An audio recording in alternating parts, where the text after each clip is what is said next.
see. 5, 4, 3, 2, 1.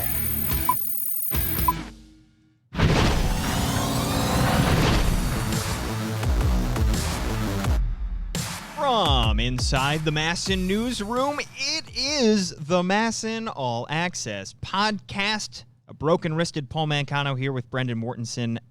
As always, Brendan's going to be a good podcast. We are going to talk to Alex Fast of Pitcher List. He's going to break down some of the exciting young pitchers we have seen for the Baltimore Orioles so far. And we're going to be talking about a lot of young guys on this Orioles team. But first, what's your hottest NFL take? The NFL is back tonight. This can be, it took you quite a while to develop your hottest take because you have many takes. I do. And these can't be Dolphins related. No.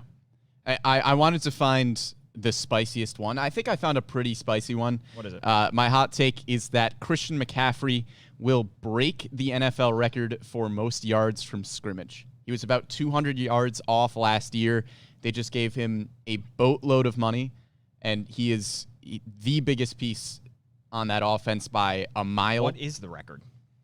Chris Johnson, I think, holds the record with just over 2,500 yards. McCaffrey had 23-something last year. I mean, Matt Rule with that offense, that's probably going to be pretty good. Yeah, That's that's my spicy take. All right. My spicy take is probably not all that spicy, which is that the Tampa Bay Bucs are going to suck. There's just no way they can be good. There's just no way they can be I mean, there's a few ways they could be good. No, you take a 48-year-old Tom Brady, a 90-year-old Rob Gronkowski. They signed Leonard Fournette, who's never going to be good and never has been good. Oh, That team is just... Leonard Fournette He has never been good in his NFL career. Great at LSU, just not good. That is a spicy take. I see them winning 4 games. 4? 4 games. 4? Maybe 5. Maybe 5. I think the Bucs not living up to expectations this year would be if they win like 8 games. But 4? I think it's going to be funny because both the Bucs are going to be terrible and the Patriots are not terrible, but not good. See, I disagree. So I think both of them are going to be good. That is Cam Newton is on a mission. That's right a breakup where neither party is happy after the breakup. That's Bill fair. Belichick I and think Tom the Brady. Patriots will be slightly worse, but they still have Cam Newton. Yeah. Well, other than elsewhere in the sports world, because we have nothing to talk about with the Orioles, but I do want to get these takes out of the way because I have been waiting to fire off these takes. Glad to see that the NCAA is following MLB's take by rewarding mediocrity. Yeah. Do you see that they're considering, I think the ACC proposed it, a 350-team NCAA tournament? I don't know if it was the ACC that proposed it or if Jim Boeheim proposed it so that Syracuse could have just Rob 1 Manfred year that actually proposed without being on the bubble. We just want 1 year of Syracuse basketball where the Orange are not on the bubble. 2 minutes into this podcast, and you brought up Syracuse, so that's well, we have to on every podcast. It's a requirement. No, we have gone several without. We are breaking our own rules at this stage. It should be a requirement. Before we get into why they would do that, how would they do that? Wouldn't you have way too many games and just some teams make would have a 60-round bye? Just make it the season. You have a 10-game season, and then the rest of the year is some ridiculous 350-team round robin. I just can't wait to see Virginia be the first 1 seed to lose to a 356 seed. All right. Let's get into baseball, Brendan. Baseball. Let's talk about this Orioles team because, boy, has this been an exciting past couple weeks. And our excitement is muted only slightly by the fact that they lost a very difficult game last night, 7-6 to the New York Mets. A game that, weirdly enough, on September 9th, felt like a must-win for the Baltimore Orioles. Yeah. Just because they were winning so much at that point. And the Yankees won, so the Orioles needed to win to stay a half game back. They lost. They're a game and a half back in the wild card. They are still, I think, 4-ish games back for that second spot in the division. This team still, at this point, even after last night's loss, has a legitimate chance to make the playoffs. And we will be the first to tell you we underestimated this team. Our podcast from the beginning of the year looked bad in terms of our predictions for this team. But at least we have good company because the entire baseball world underestimated this baseball team. And 2020 is a weird year, and you can write off this team for all the weirdness that is surrounding this 2020 baseball season, but the fact that they are still 2 games below 500, they are in the race on September 10th, a game and a half back of a playoff spot, is absolutely mind-boggling. Yeah, I said on the prediction podcast before the season that I thought the Orioles would go 20-40. I think I said so. I think I had 19-41. Yeah, which so was very glad to be wrong. The Vegas over/under for this team, I think, was 20.5 games, 20.5 wins. Yeah. For this team, they have just hit 20, so they are 20-22. So it wasn't just us, at least; it was everybody. Yeah. But you look at this team on paper, and of course that was the expectation. But it's just almost every single guy has outperformed expectations. And the crazy thing is, we talked about everything that would have to go right for this team for them to make the playoffs or to be in the playoff hunt. And those things haven't even gone right. They did not get the career year out of Chris Davis or the bounce-back season that we said they had to have if they wanted to make them. We haven't seen Austin Hayes healthy in several weeks. We thought he had to be a big contributor. We thought John Means had to be a major contributor and an ace for them to be in the postseason hunt. None of those things have happened, and they are still there. Yeah, and they've gotten the benefit as well of teams like the Yankees and the Astros falling off a little bit, doing a lot worse than most people thought that they would. The Orioles are just 2 games back in the win column of the Astros right now. The Astros are 22-22 at 500. The Orioles sit 2 games behind them. But you're right about that Mets game last night. I think that is going to be a much bigger game than people expected it to be, because if you win that game, you keep the pace with the Yankees. Mm-hmm. You're just a half game behind at that point rather than a game and a half. And you go into that Yankees series winning 6 straight games with a reeling Yankees team. But you lose that game last night, a game that you should have won. And if you're a team that's going to make a playoff push, you've got to win the ball games when you're up 5-1. Yeah, but I feel like also the Orioles have won so many games that they probably should not have won. Oh, absolutely. So it all comes around and goes around in baseball. And it also, a win last night would have given them a little bit more distance from the rest of the pack, because amazingly, the Detroit Tigers and the Seattle Mariners are the 2 teams right behind them, which are great stories in and of themselves. 2 teams that I thought were going to be probably bottom 5 teams in baseball. I thought these 3 teams might be bottom 5 teams in baseball, and all of them are within shouting distance of the playoffs. But we talk about this series because this is an absolutely massive series with the Yankees. There are just, 18 games remaining for this Orioles team. Brendan, how can they make the playoffs? What is the most realistic chance and path for the Orioles to actually make the postseason? It's going to be tough. The 2 teams that the Orioles have to chase are the Yankees and the Astros, 2 teams that are underperforming. But when you look at the Orioles' schedule, this series upcoming against the Yankees could go a very long way in determining which one of those teams makes the playoffs. Because if you're the Orioles, I mean, if you sweep the Yankees, somehow you are in a fantastic spot hanging on to that last wild card. But this Yankees series becomes more important as well because you've got really good teams on the horizon that you have to play if you're Baltimore. After this Yankees series, you have a series against the Braves, then a series against the Rays. And then you get a little bit of an ease up against the Red Sox, and then you've got the Blue Jays after that. So 3 of the next 4 teams that you're facing, 4 of the next 5 if you include the Yankees, are objectively better teams on paper than the Orioles are right now. Yeah. And then you look at the Astros' schedule, and they've got a ridiculously easy schedule. They play the Athletics tonight, and then a quick 2-game series against the Dodgers. Those are their hardest games by a mile. Then you've got the Rangers, Mariners, Rangers again, and the Diamondbacks. So would they... The thing is, though, the Astros currently are the 2nd team in their division. So they would have to be caught by the Mariners. Right. In order for the Orioles, because they are not within... The Orioles cannot catch the Astros. Right. They can only catch the Astros if the Astros are a wild card team. Right. So they would have to be caught by the Mariners, which is possible. Right. Which is possible. But I think the most likely... is that you're catching the Yankees. Right. And the Yankees' schedule as well, you've got the Orioles, and then you've got the Blue Jays, Red Sox, Blue Jays again, and Marlins. So the Yankees are currently 2 games back of the Blue Jays. I think there's a chance, though, that the Orioles catch the Blue Jays and that the Blue Jays fall off. The Yankees take that second spot in the division. I think there's a good chance of Yeah. that.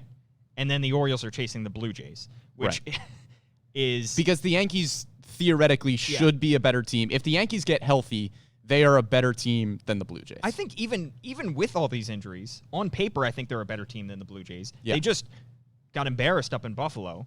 But if the Orioles end up having to chase down the Blue Jays, that series up in Buffalo where they lost, 3 straight games, all in like the 9th inning or later, and Randall Grichuk just destroyed them. Yeah. That series is going to loom so large because those were such winnable games, and the season might come down to that. Well, And the season might come down to the last weekend of series of the season, which is in Buffalo, right? There's a very realistic scenario where if the Orioles hang around 500, you maybe get 1 or 2 against the Braves, maybe get 1 or 2 against the Rays, and then hopefully take 2 of 3 or 3 of 3 against the Red Sox.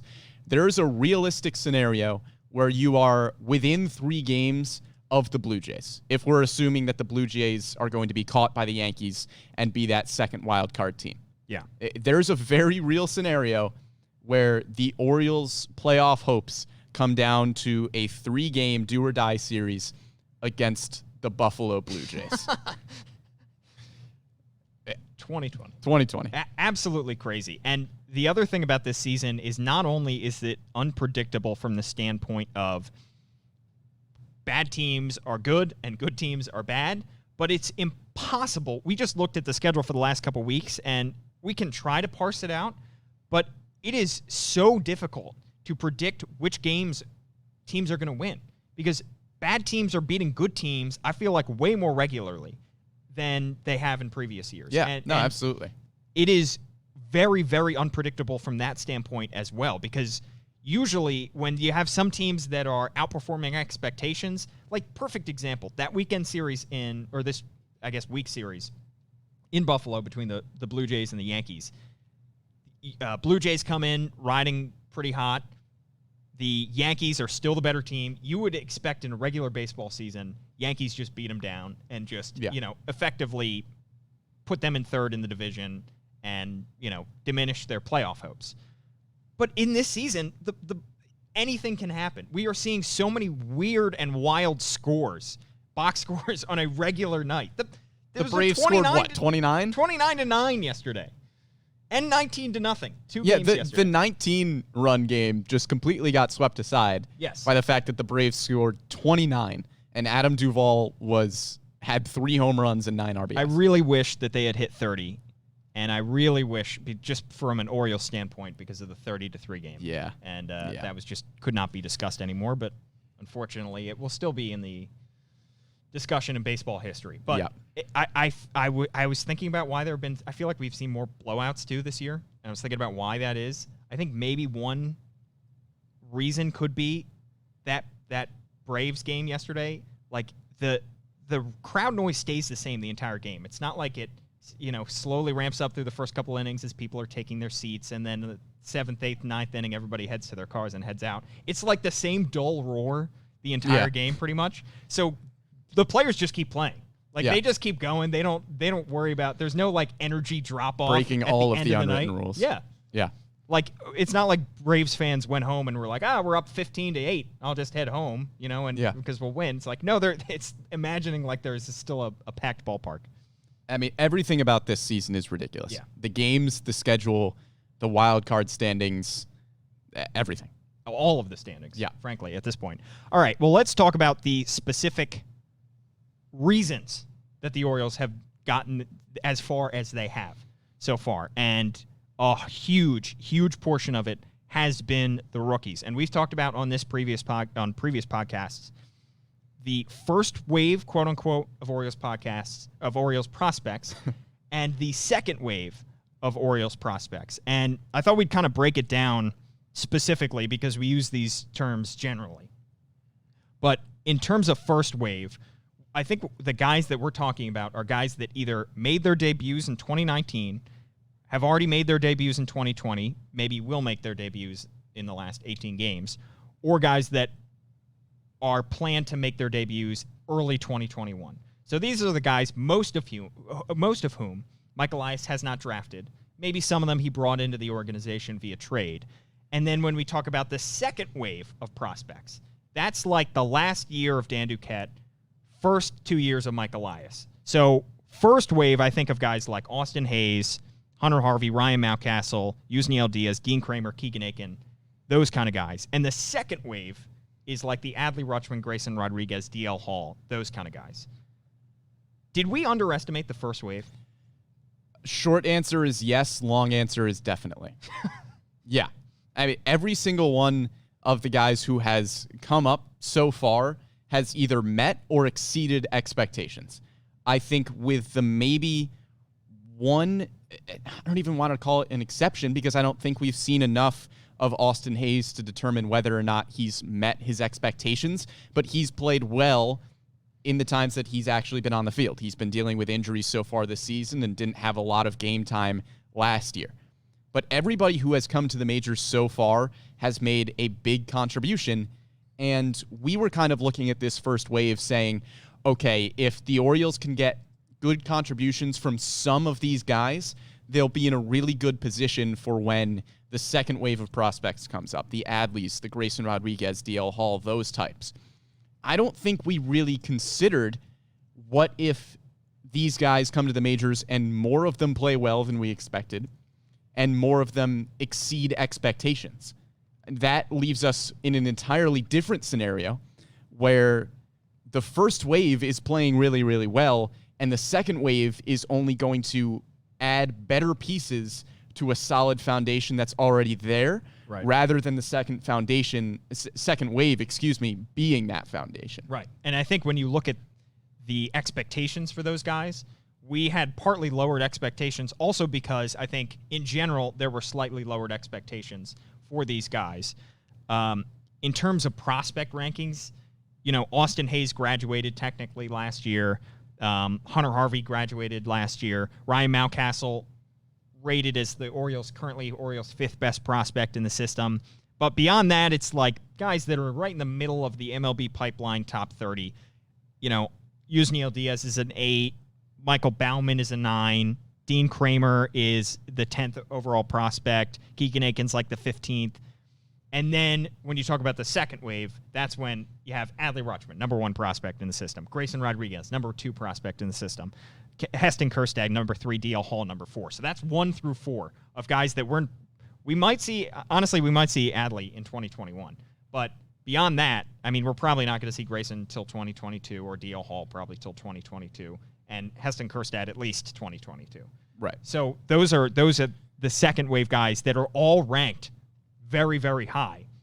Well, it's everybody in the top 7 except for Ryan Mountcastle, right, who's already here. Yeah, and is already performing unbelievably. Oh, yeah. Unbelievably. We talked about Ryan Mountcastle when he came up. I remember we were both saying, like, well, I think he'll hit somewhere around 280. He's hitting 380. OPS, I think, still over 1. OPS is 1075. Also playing 1.075. Playing pretty passable left field. Is like noticeably not. I think that's the most important thing with Ryan Mountcastle is like we have not noticed him in left for the most part. No. He hasn't been tested, which is a great thing. We have not noticed him. Yes, because maybe he's not making the greatest plays in the world, but he's not making glaring mistakes. He's not detracting from them. No, not at all in left field, which honestly we had seen from previous left fielders on this 2020 team. Yes. He is the underrated aspect about Ryan Mountcastle, the speed. I don't think anybody except guys who would, people who had watched him. I'm sure the people in Norfolk knew. He's got how many infield hits at this point? And the way that he runs the bases. I have seen him go first to third and read balls off the bat so incredibly well. I mean, he glides out there. He's a big, long dude, but he gets around the bases quickly. I don't think that it is an outlandish take. This is my opinion. I think Ryan Mountcastle is the best hitter on the Orioles. Yeah, I mean, at this point... I don't think that's an outlandish take by any stretch. Jose Iglesias is still mashing, and he still has about a 400 average. But even with Jose Iglesias, like, we've seen him in past seasons not be this good. Yeah. So when you take a general scope of Jose Iglesias, he's maybe not as good. He's overperforming right now. And Iglesias still has not hit a homer so far in 2020. So Right. great doubles power Yeah. and hitting the ball to the gap. He's done that all season, but Mountcastle has legitimate pop. I mean, he's got, at this point in his career, in 2021, he will probably have 30 home run potential. Oh, absolutely. And right now he's hitting 383. I'm not saying that this dude is going to hit 380. And he's walking. I mean, he never walked throughout the minor league. That was my biggest knock on him coming up, was that was Ryan the Orioles' biggest Mountcastle knock on might strike out a lot and he might not walk. His eye at the plate is so impressive. Yeah. And I said this before he got called up. I do think maybe part of it is he's always looking to, got such confidence, and he just wanted to mash in the minor leagues. Yeah. Like, I don't think he was worried too much about his walk rate. But now that he is being asked to now guide a team potentially to the playoffs, and he has slowly been moved up through that Orioles lineup. And we talked about him, maybe easing him in, maybe batting him 6th, which is what they did, batting him 7th, lower on in the lineup. He's, at this point, he is undoubtedly, like you said, Brendan, your best hitter on the team. Yeah. In 2021, on opening day, he is going to be batting 3rd, probably. Absolutely. I don't see how he doesn't. Yeah. Unless, no, I don't see how he doesn't. I tried to think of something in my head to say. Unless they sign unless they sign somebody unbelievable. But this is a guy who in 2021, we could look at and say he might hit around 315 with 30 home runs. Yeah. He's that good right now. And he's also joining this first wave of prospects. He's joining a group of guys that are exceeding expectations. It's not just him. When you look at Dean Kremer and Keegan Akin, yes, the sample size is very small. We shouldn't overreact to a grand total of 3 starts between those two. But no matter how many starts they have, it's the stuff that's impressive. Yes. It's not the overall numbers. When you watch them pitch, they both look like big league starters. And I think so many times you see guys come up that they have success to start their careers, but you can kind of tell that it's not going to last. Yeah. They are, because they come up, there's maybe not a huge track record. Guys are not too prepared for what they have. First couple starts, they are just mowing guys down, but they're kind of fooling hitters or getting lucky. That start by Dean Kremer, I know it was not obviously the Yankees' best lineup. It was probably their C lineup. Right, but a bad Yankees lineup is still a good lineup. And it was real. I mean, you watch that. He was legitimately unhittable for large portions of those 6 innings. It was not a mirage by any stretch. No. He didn't get into too many. He got into 1 jam in those 6 innings. So he was, and it's not all going to be like that, of course. And we know, and the Orioles fans know that they have seen some guys that have been mirages to start their careers and then fallen off. But that start by Dean Kremer was real. And when you talk about Dean Kremer and Keegan Akin, in that middle pack with the Orioles prospect list, where you have Michael Baumann, you have Zach Lowther, who's the 11th best prospect, you have Alexander Wells, who's 20, and then you just got Kevin Smith over from the Mets in the Miguel Castro trade. I think realistically, Mike Elias is saying, of those, 5 or 6 guys, if we hit on 1 or 2 of them, then we're golden.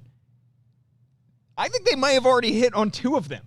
Yeah. That's crazy. And we've only seen 2 of them come up. Well, the thing is with this middle pack of pitchers is that you've got Baumann, Kremer, Lowther, Wells, Akin, and newly acquired Kevin Smith, all of which you look at and say, okay, this guy has the potential to be somewhere in the 3 through 5 spot in the rotation. Yeah. And when you look at that, you've got the second wave of prospects, not to jump ahead, a Grayson Rodriguez and a DL Hall that have the potential to be a number 1 and a number 2 in the rotation. The rest of these guys can be a number 3 through 5. And like you said, if you hit on 1 or 2 of those guys, fantastic, because you've got 4 guys in your rotation over the next 3 years between the prospects that you're calling up. You've got 7 guys that have the potential to be a 3 through 5 in the rotation. What if you hit on 4 of them? Yeah. If you hit on 4 of them and they all have, a number 3 in the rotation potential stuff,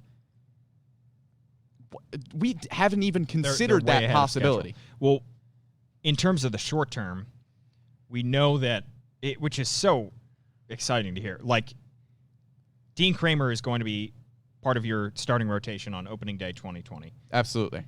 Keegan Akin will be in your starting rotation to start the 2021 season. You have John Means, who very encouraging start his last time out. Though you have a 1-2-3 punch already at the top of your rotation that are, again, you said 3 through 5 potential. These guys are probably not going to be aces in their careers. But you already have 3 fixtures in the rotation to start a season. When was the last time we said that? Probably before the rebuild began. And even if somebody like Akin doesn't stick in the rotation for the entire year, maybe he gets used as more of a long reliever swingman. You've got Bauman, Lowther, and Kevin Smith, who will all probably be up in 2021, who are all higher rated prospects than Keegan Akin. Are we going to see any one of those 3 guys that you just mentioned in 2020? I doubt we'll see Only Kevin 18 Smith games left. because he was just acquired. I assume he's going to get some work at the alternate site.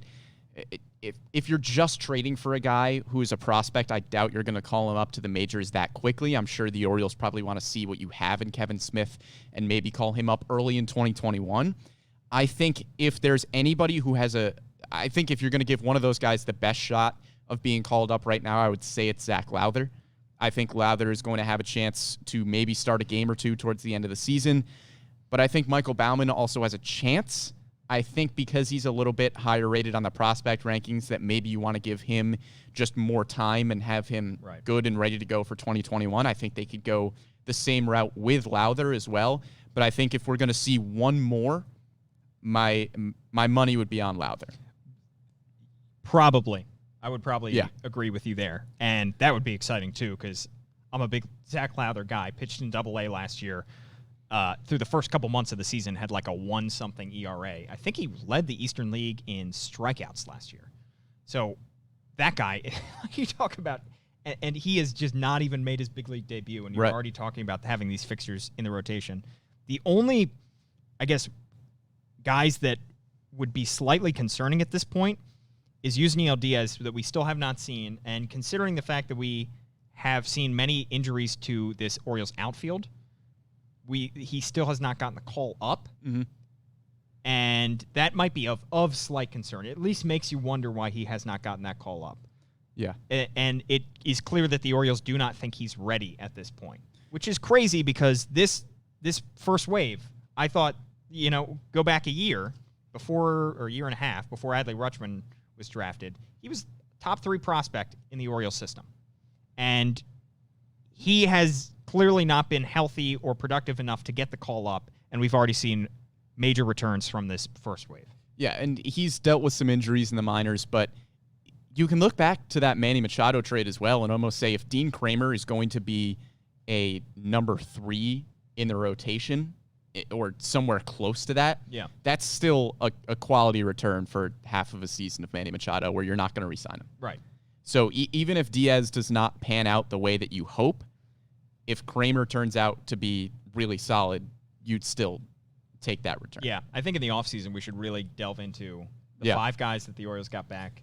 Because you're going to start to see, we'll be able to evaluate that Manny Machado trade over the next few seasons. Yes. Because you'll start to see those guys hit the majors, and that's when we can really say, okay, did the Orioles get a good enough return for Manny? And honestly, considering Manny was going to walk anyway, the Orioles were not going to make the playoffs that year anyway. I mean, it's tough to say who won and lost a deal like that. Yeah. Especially considering the Dodgers did not win the World Series that year. Right. But anyway, we'll save that for another day. But the other guy I do want to talk about in this first wave, Austin Hayes' potential to come back. And Brandon Hyde has hinted at that. He has been injured since he got hurt in the ribs, which, boy, I got scared last night seeing Ryan Mountcastle take that pitch directly to the ribs last night and thought immediately of Austin Hayes, who had a non-displaced fracture in his ribs. This might be a lost season for Austin Hayes. And considering how well we have seen Cedric Mullins play since he has come back from the alternate site, is Austin Hayes going to have a job when he comes back? Yes. I say yes with a little bit of hesitation. I think Austin Hayes will have a job when he comes back because I think he's too good defensively at the very least to not have a job. He's also a better hitter than he was playing like early on this season. I think he was in a little bit of a slump to start the year, and when he started to pick things up a little bit, that's when, he unfortunately got hit in the ribs and was out for a while. I think Cedric Mullins offers you a lot defensively, and he's been a solid leadoff hitter. I think in an ideal world, you bump Cedric Mullins maybe down to the 8 or 9 and have like a second leadoff guy, and you have Austin Hayes back in that leadoff spot.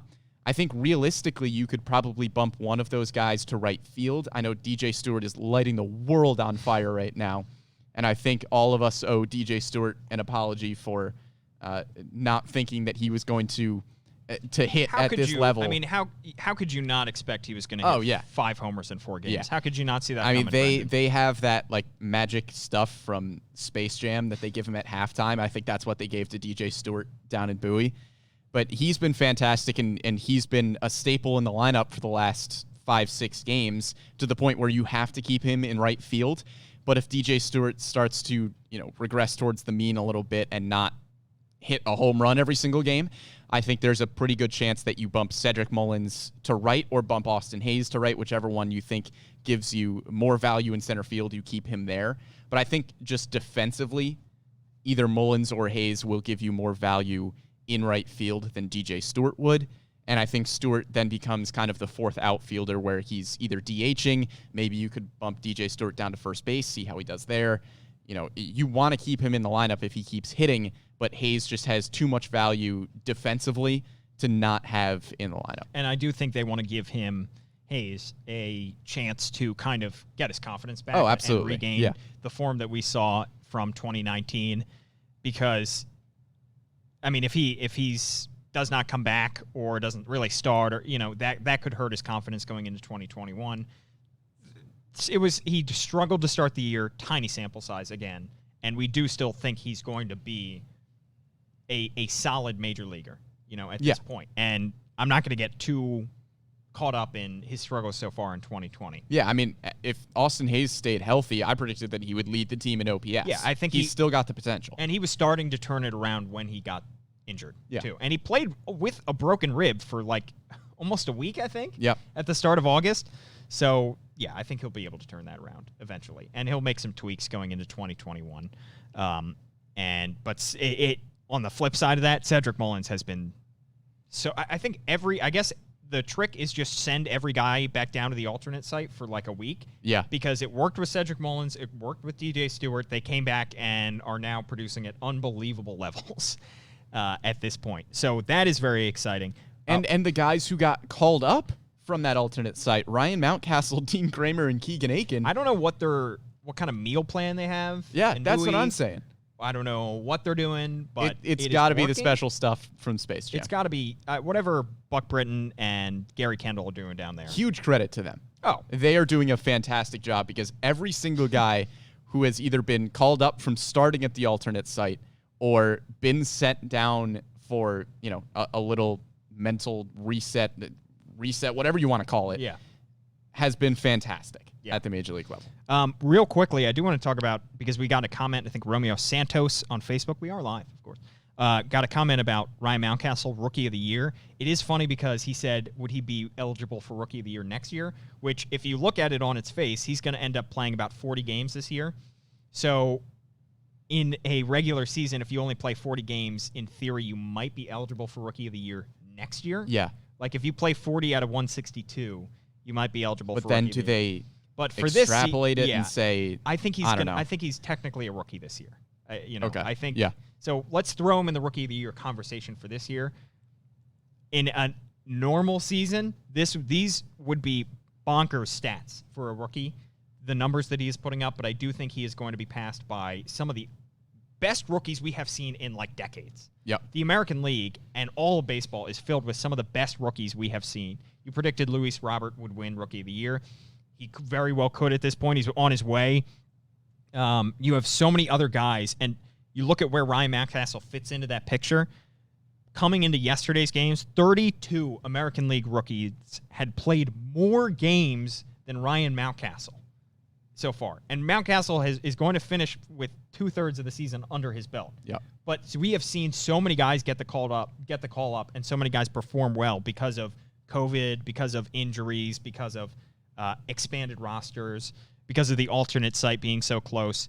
6 AL rookies had more homers, 8 AL rookies had more hits, 5 AL rookies had more RBIs, and that's just on the hitter side. Luis Robert is hitting .265 with 11 homers. He's a center fielder. Kyle Lewis for Seattle, he's hitting .313 with 9 homers. So unfortunately, I do not think Ryan Mountcastle will get the recognition he deserves for this breakout rookie year. Yeah, I mean, the thing, Luis Robert has played 41 games. Kyle Lewis has played 42 games.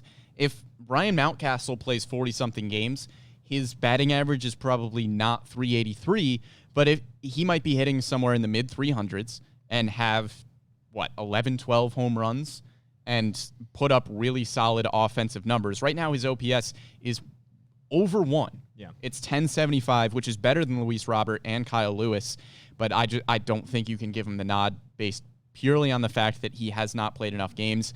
Luis Robert is probably the second or third best player on a Chicago White Sox team that did not make the playoffs last year and is now the second or third best team in the American League. And Robert is not only fantastic at the plate, he's great in center field, and he also just has a lot of buzz around him, which I think can go a long way in Rookie of the Year voting. So I think I would probably give the nod to Robert, but if it doesn't go to Robert, I think the second guy, like you said, is probably Kyle Lewis, because he is a major reason that Mariners team does not have 12 wins. You know, there's hovering around 500, and Kyle Lewis is a big reason why. So I think one of those two guys probably gets American League Rookie of the Year. That's not to say that Mountcastle hasn't been fantastic, because he's been lighting the world on fire since he got called up to the majors, but he just hasn't played in enough games to get the nod. In this weird season, you pretty much had to be an opening day starter on the on your team to win Rookie of the Year. Yeah. Because otherwise you just didn't have a chance. But I think a good consolation prize, if assuming he doesn't win Rookie of the Year for Ryan Mountcastle, would be a postseason appearance. And that Absolutely. is still at this point on the table as the Orioles take on the Yankees for a 4-game series tonight. Forget football. We've got meaningful Orioles baseball in September.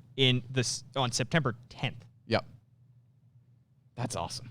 Let it breathe. That's awesome.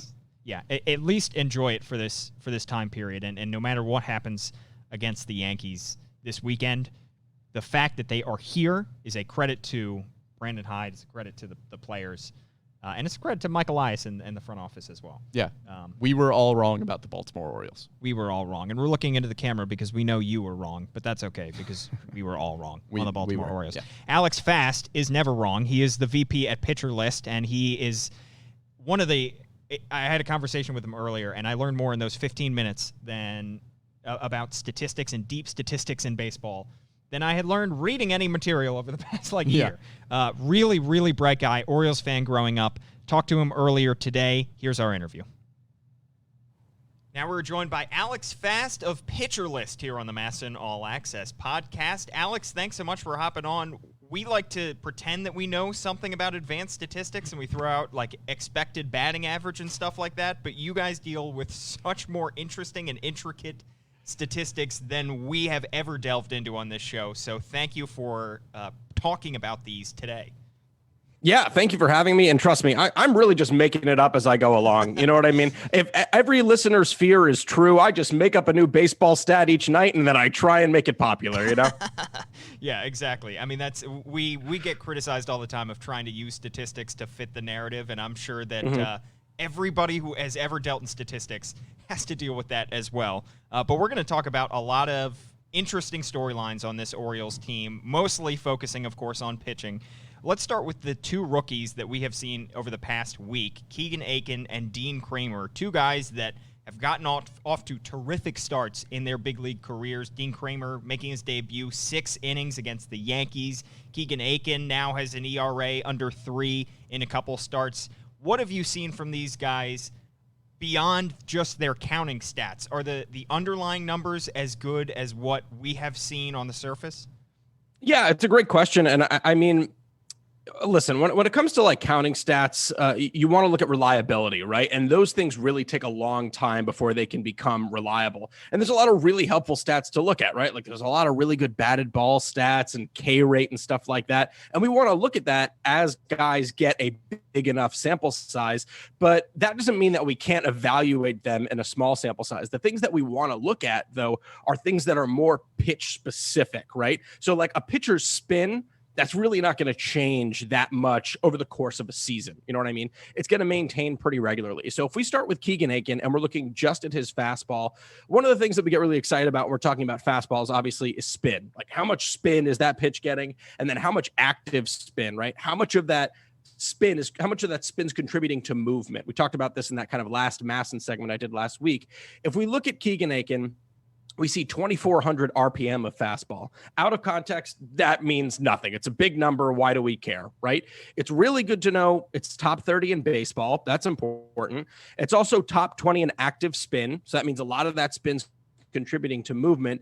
Now, here's where we're going to go really deep, and I hope I don't lose anyone here because it's actually really exciting, okay? He is really good at something called Bauer units.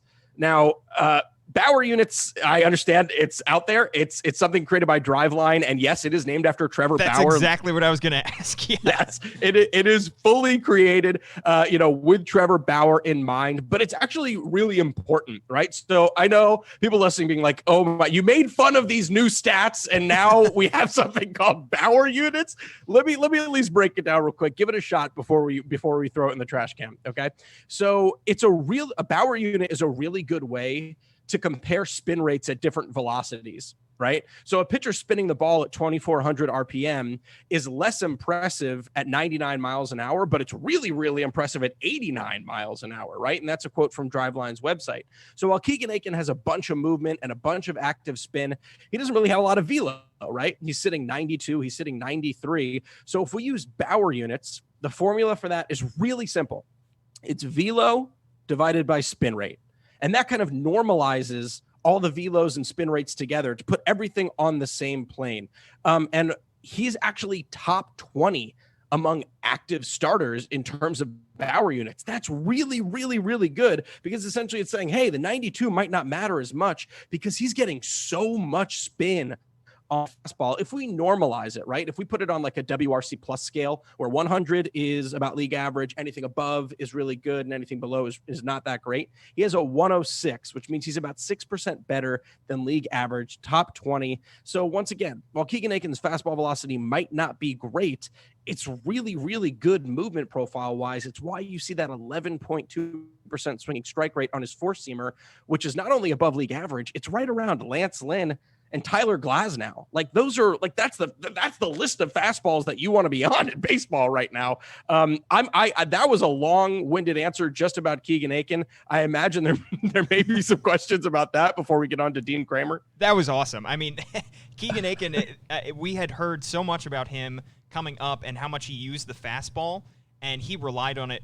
I feel like we heard through the lower levels of the minor league to an sometimes extreme amount, and then last year kind of mixed in the other pitches and realized he had to throw other pitches. But that kind of gives great context into why he used the fastball so much through the lower levels, especially a guy that typically you hear of a guy that uses the fastball that much through the lower levels, and it's because they're hitting 100 miles an hour or something like that. But that shows that it is a pitch that seems to be unhittable just because of those other statistics. And then Dean Kremer, you just teased right there, but is there anything in particular, obviously small sample size, just the one start to his big league career, but were there anything that stuck out to you about his first big league start? Was there? There was something really exciting. Once again, not a big sample size, as you just said. So therefore, let's focus on the mechanics. Let's focus just on the pitch by pitch basis. It's really, really encouraging when you look at Dean Kremer's movement profile. We talk a lot about pitch tunneling, right? And when it comes to pitch tunneling, we want a really big variety in movement, but we really want pitches to stay on that same plane for a long time. We want it to stay on the same plane right until it gets to the batter and then go in completely opposite directions, right? Now, I can't really speak for how long Kremer's fastball and curveball stay on the same plane, but there is something really interesting in terms of the movement of his pitches. And once again, we're going to go down a little rabbit hole, but I promise it means good things. I took every single pitcher that's thrown at least 100 fastballs and 50 curveballs. Okay. I gathered how much vertical movement they get on average on the fastball. And I gathered how much vertical movement they got on average on the curveball, right? And then subtracted the two, because you want to see a big difference in break, right? You want a lot of fastball movement, but you also want a lot of curveball movement. And then the bigger the difference between the two, the more of a movement profile that pitcher has. Dean Kremer, as of now, has a nearly top 10 difference between his fastball vertical movement and his curveball vertical movement, which is really, really exciting. Let's not forget, this is a guy that the Los Angeles Dodgers drafted, right? They knew about this movement profile coming in. He threw, the other thing that's kind of interesting about him too, is he did something that Kyle Bodie, who's the founder of Driveline, hinted about in Twitter recently when he said the time of the high changeups and high curveballs is finally here. And he actually threw a few of those high curveballs, which is really exciting and important, I think, for people to hear, because sometimes we see a high curveball and we're like, he missed, he got away with one. You know, maybe a guy takes him deep. Why is he throwing a high curveball? A high curveball can be a really important asset for a guy like Dean Kremer and anyone who can throw it well. When I throw a high curveball, that looks like a mistake coming out of my hand, right?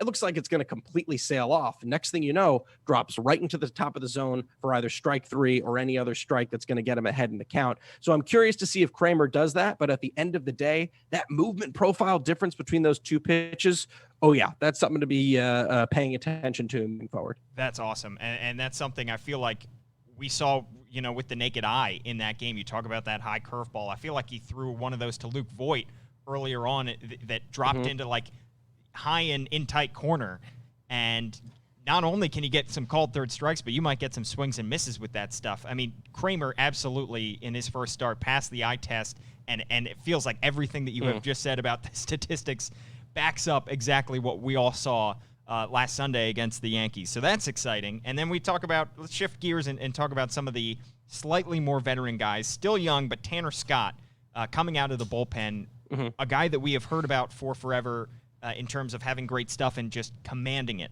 has been his biggest concern. This year, according to Fangraphs, he is throwing the fastball more rather, and the slider less. And he really is pretty much a two-pitch pitcher at this point. So that's on more of a surface stat. But is there any reasoning maybe for that, or is there any other reasoning that he's had such great success in 2020? Yeah, we're going to notice a theme kind of throughout as we talk about some of these pitchers when it comes to increased spin rates, right? And this is something that's happening a lot with pitchers in this organization, which is really exciting. Tanner Scott saw a really noticeable jump in his spin rate and a jump in velo as well. Much more effective at putting the ball in the zone when he needs to, and batters are squaring it up far less than last year when he's throwing it in the zone. Overall, they're making contact less, which is really great. There's a metric called swing take. Do I have time to go into another crazy metric? Is that all right? I know I keep going. This is the benefit of having a podcast. No time limit whatsoever. We have no commercial breaks to get to go into it. Okay. All right. Awesome. So there is a metric called swing take, right? Each pitch, we're going to assign a run value. Negative is really, really good for pitchers, right? I'm going to throw a strike, and that's essentially a negative run. You're not scoring on that strike. I'm going to throw a ball. That's a slightly positive run value, which we don't want for a pitcher. You add those up over the course of the game, over the course of a year, and you get a full run value. So what they also do on Baseball Savant, they break it down by zone. Heart of the plate, something in the shadow, like near the corners. Then there's the chase rate, and then there's what is it? It's not shadow, chase, and waste. Excuse me. The waste rate, which we don't really want to pay attention to. When it comes to over the heart of the plate, just over the heart of the plate, Tanner Scott has a -6 run value over the heart of the plate, which is top 15 in baseball. All that means is he can have a lot of success pounding the center of the plate with that fastball. I know we grow up, we play baseball, don't leave it over the heart of the plate, but sometimes that can be a good thing. And it's working for Tanner Scott, really, really setting up that slider, right? The swinging striker on the slider has dropped a little bit from last year, but it's arguably more effective. Batters are only hitting 103 against his slider with an absurd 0.090, 90 WOBA.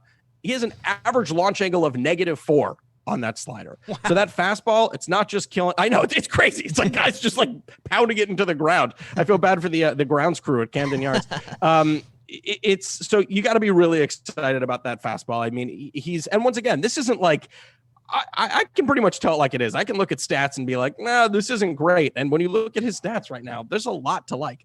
Yeah, that is exciting there. And then, of course, when I came up with these questions, this was before the Orioles bullpen blew a 5-1 lead to the Mets yesterday. But coming into that game, Paul Fry, before he gave up a home run, his overall numbers for the 2020 season are on pace to be the best in his career. A guy who, is approaching 30 years old, but has some value as a lefty coming out of the bullpen for Brandon Hyde's team. What have you seen from him, and is there anything that we're missing here that is contributing to his breakout season so far? Yeah, and what a heck of a game last night. I think I can speak for all of us when I say that there were a lot of expletives when Michael Conforto caught that ball last night. So it was like a very not suitable for work reaction on that one. Yeah, so Paul Fry has been crushing it this year. He's got an expected ERA in the 99th percentile, which is really great. He did a really good job minimizing hard contact last year, but he's actually doing it even better this year, which is interesting considering we're talking about, everyone's spin is going up. His spin actually came down on the four-seamer, but 2 full ticks of velocity to the pitch, which you really love to see. And it's really kind of succeeding the same way the Tanner Scott's combination is, right?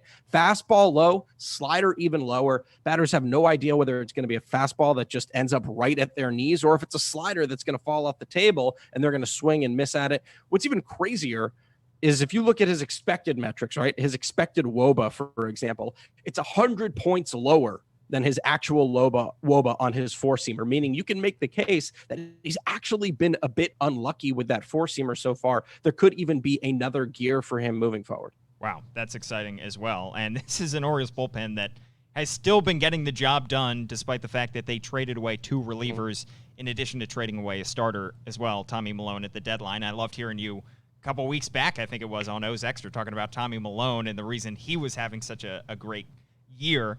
Not having a great year so far for the Braves, but we'll save that for another day. Let's talk about let's go back to the rotation, though, and talk about John Means, because guy who struggled to start the year, and the talk about Means coming into spring training 2.0, I guess, was the added ticks that he had on his fastball, and his velocity has been up. But we've heard also maybe some issues with fastball command, and maybe those added ticks to velocity make it just a little bit harder for him to keep that fastball in the zone. Is that something that the advanced statistics back up as well? Yeah, 100%, especially when it's not just velocity, which is obviously improved. It's also spin and active spin. So we're talking about a fastball that not only comes at you faster, but it moves a little bit more as well, right? And there could be a few reasons as to why he's struggling with command, or at least was at the beginning of the season. I think there were some small steps forward in that last start, which was really exciting. Some of them can obviously be mental. It's a new pitch. He's trying to figure it out. Some of it, he's trying to command it and really forcing it to the ways that he wants to go. I know he had a conversation with Brandon Hyde about about how he was pitching. The other thing is a term that other driveline people love to throw around, which is proprioception. I know, another great, it's a vocab lesson now. Proprioception is like the ability to know how and where our bodies are moving. Like, it's just kind of an awareness of your body. In theory, a pitcher has good proprioception. It should help their ability to be more aware of where that ball is being released, right? So if a pitcher has a fastball that all of a sudden is moving in a completely different way, they need to be able to have the feel for that pitch and say, hey, where am I commanding this? Where does it need to end up? All that is to say that, like, I don't think this is going to be a negative thing for Means moving forward. That's the problem you want to have. You want to be able to have the problem of like, okay, now how do I command it? The real difficult stuff is adding the spin, adding the velocity. That's there. And man, you just got to be so excited for what happens when all of that clicks for John Means. I love how you brought that up, because I think for some baseball purists, they get upset, I think, at in today's day and age, how much emphasis there is on a pitcher's ability to throw different pitches, and there's less emphasis on command and than there used to be, maybe because they have so many guys that come up to the big leagues that make their debuts that might not be there from a command standpoint, but the coaching staff can get them there. And it's easier to teach them that kind of stuff than it is to teach them to add ticks to their velocity or add spin rate or something like that. So I think that's a great way to put that. And then Hunter Harvey, another guy that we talked about that last night, again, gave up a home run to Pete Alonso. But before that, was having a pretty solid 2020 season, marred a little bit, again, by injury to start the year. But this guy has had so many injuries, and he still is hitting triple digits on his fastball, which is remarkable. But what have you seen from him from an advanced statistic standpoint? Yeah, I mean, well, two things. To wrap up, sorry, that final thought about means, because you brought up a really interesting point, actually, that I think is really interesting. Like, I know that we can have these kind of advanced, these talks about statistics and stuff, and people might be sick of like, oh, this is the way that the game is going. But the mental aspect of the game is the thing that means the most to me. I can look at Baseball Savant and Fangraphs and understand these metrics all day, but the thing that gets me most excited about watching a baseball game is the thing that's completely unequatable, right? Yeah. I'm never going to be able to, there's no metric that's going to be like, oh, well, John Means has a 90 on mental game of command on fastball. You know what I mean? It's never going to be there. And that's what makes it so exciting, because sometimes we just don't know. And I never want to give the impression that it's all numbers all the time. That's a really important aspect of the game. When it comes to Hunter Harvey, the sample, once again, really small. We're not seeing the same strikeouts as last year, which is a little bit scary. In some ways, there is hope. In some ways, it's just a little bit frustrating right now. He's maintained his overall swinging strike rate. That's really good. You want to see that. Yes, he's getting fewer Ks, meaning he's not executing as well when it comes to 2 strikes, but he's doing a good job getting swing and misses. At least he's doing the same job he did last year. The location is really different and really interesting when it comes to that fastball. He's really focusing arm side a bit more, trying to come up and in right at the hands of righties, whereas last year was more so focused glove side. We've definitely seen him hit what he can velocity wise on the fastball, but he's also sitting a little bit lower, and it's also trending in the wrong direction recently. I don't know if maybe he's trying to take a step back and get the command and the feel for that fastball a little bit more, but I really want to see him start to hit 96, 97 again. Overall, though, to end on a positive note, they're encouraging numbers in terms of the contact he's giving up, right? Barrel rate is a really important metric that's thrown around all the time right now. A barrel is any ball that's hit with a 98-degree or more exit velocity and a launch angle between 25 and 31 degrees. If you're a hitter, you want barrels. If you're a pitcher, you want to suppress barrels. Last year, in that small sample, Harvey had a 9% barrel rate. This year, it's down to 5.9%. So losing about 3 ticks in terms of barrel rate is really good. It may not look like it, and people are, saying, well, I watched him give up a pretty hard barrel to Pete Alonso last night, but overall, he's not doing that, and that's really good to see. That's a perfect transition to discussing Ryan Mountcastle, who's been able to barrel up a lot of balls this year so far in his rookie season. He had 4 hits again last night. A guy that we had heard about 25 home runs last year, International League MVP. We knew he was going to put up some power numbers and grab some doubles, but I mean, personally, I've just been impressed with the way that he has been able to punch balls, to the short outfield to get a single or beat out a ground ball in the infield. He just seems to be a professional hitter already at 23, 24 years old. What have you seen from him? Again, tiny sample size and just began his big league career, but are there encouraging stats there as well?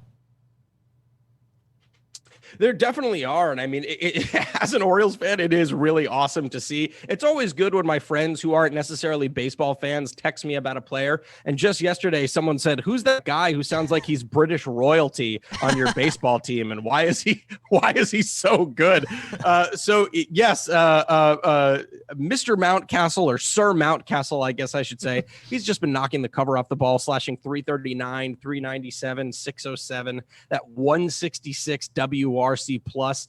The other thing that sticks out, I mean, this is a guy who never really had a walk rate above 6%. That was his highest in AA back in 2018. Now it's at 9%, being a little bit more patient at the plate. If you're breaking down pitches into just fastballs, just off speed, and just breaking, right? We're not focusing on, oh, it's a splitter, it's a change, it's a curve, whatever. He's hitting all of them. He's hitting 320 on all fastballs with a 600 slugging, which is amazing. And he's hitting 391 off of breaking pitches, right? That's put him in the Hall of Fame. Yeah. He has an over 400 WOBA on every single one of those pitch types. And it's funny. I mean, like, let's put on our devil's advocate hat, right? And take a look at the pitching that he's destroying. He destroyed Tanner Roark, Ryan Brazier, Josh Osich, guys that you wouldn't necessarily think of like, oh, these are first ballot Hall of Famers. But it doesn't matter, in my opinion, because you want to be able to take advantage of those guys, right? You're going to struggle against your Garrett Coles, although he did have a hit against Garrett Cole, I believe. You're going to struggle against your Tyler Glasnows and your Blake Snells, but you're not always going to see them. What do you do against other starters? What do you do against back-end bullpen guys that you're going to see? And right now, Mountcastle is destroying them. His speed is really, really exciting. Some people might point to his BABIP or batting average on balls in play, which is about, I think, 360, and say, oh, wait, usually that's supposed to be around 300. That's really not going to be great for him.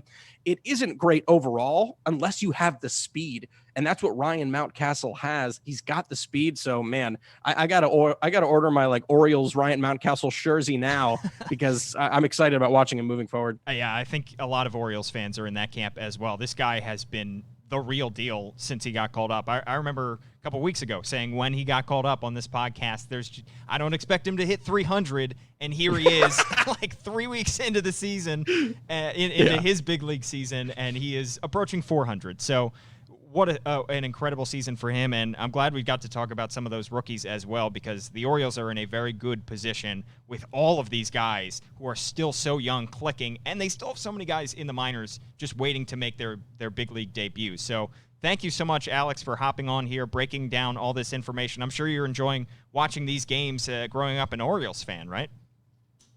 Oh, yeah, it's absolutely unbelievable to watch. And, it reminds me of that feeling. You remember the curse of the Andino, right? That last year against the Red Sox. I remember a feeling sitting in my apartment watching that game of just the excitement of like, this is what's to come. And you get that same feeling when you're watching these young guys compete. So it's exciting to see what the farm system has in store for us, and just can't wait to keep watching some more Orioles baseball. Absolutely. He's Alex Fast, and he's VP at Pitcher List. Of course, check him out. And you can catch him on O's Extra pregame every now and again on MASN. Alex, thanks so much for hopping on. Thanks a lot for having me.